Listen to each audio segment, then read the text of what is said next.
Touche. The right to a preemptive nuclear strike against China is now part of U.S. law. That's thanks to the National Defense Authorization Act.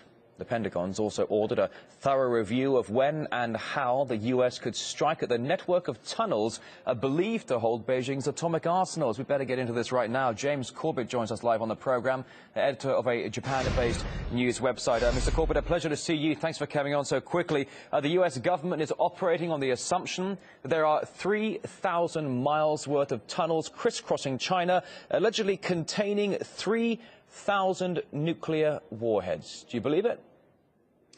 Well, I'm not even sure that the U.S. government really believes it. This is really on the back of a study that was commissioned out of Georgetown University last year, or 2 years ago now, that found that in this network of tunnels that we do know exist, and we can see from satellite telemetry, we do know that these tunnels exist, and it's just sheer speculation about what exists within them at this point. U.S. intelligence estimates puts the Chinese nuclear arsenal something like 300. But this study out of Georgetown in 2011 estimated that it could house as many as 3,000 nuclear warheads.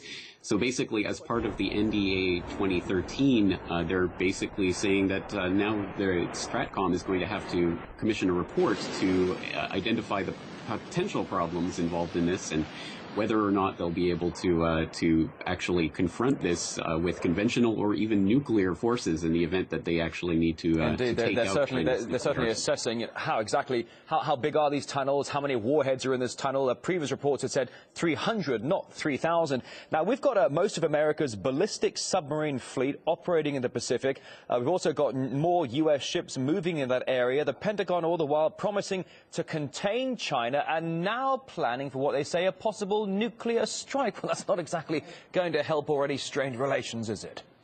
It really isn't. I don't think that we have to look at this report in the context of they're going to move in with a nuclear strike right at this point, but I think it has to be seen as a wider part of U.S. nuclear policy that's been stretching out for decades now, trying to come up with ways to justify the existence of some of the U.S.'s existing nuclear arsenal and looking for ways to create new weapons. So, for example, we have the B-61-11 nuclear bunker busters with a 400 kiloton yield that they've been harboring and talking about for the better part of a decade now in relation to Iran and trying to bust through into Iran's underground nuclear facilities or alleged nuclear facilities.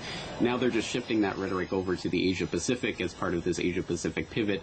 I think to a certain extent this is just to justify the existence of the U.S. arsenal and to make sure that things like the New START, the Strategic Arms Reduction Treaty, basically gets scuttled before it really gets off the ground. And there's a lot in this new NDAA that really seeks to undermine the president's ability, should he ever want to actually reduce the nuclear stockpile.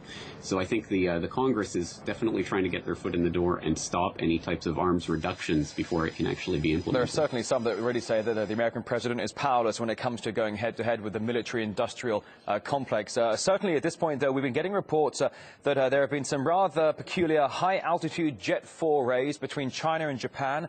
Some Japanese jets tailing Chinese jets, basically playing some high-altitude games of cat and mouse, possibly reigniting another territorial dispute. They've been having disputes for quite some time now, certainly over some particular islands. Is it possible that those two could get involved in something slightly more intense?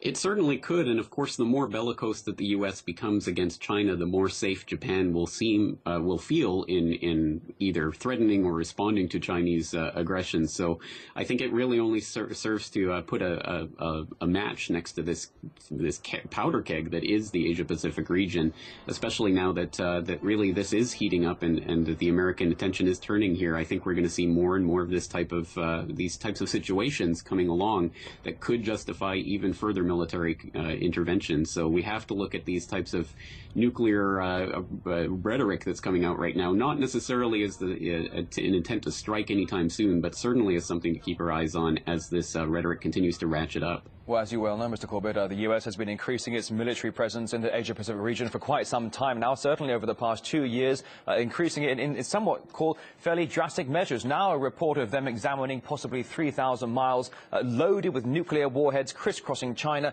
I'm sure certainly at the very least conspiracy theorists are going to have a field day with this. James Corbett, of the editor of a Japan-based news website, The Corbett Report, thank you for coming on today. You're welcome.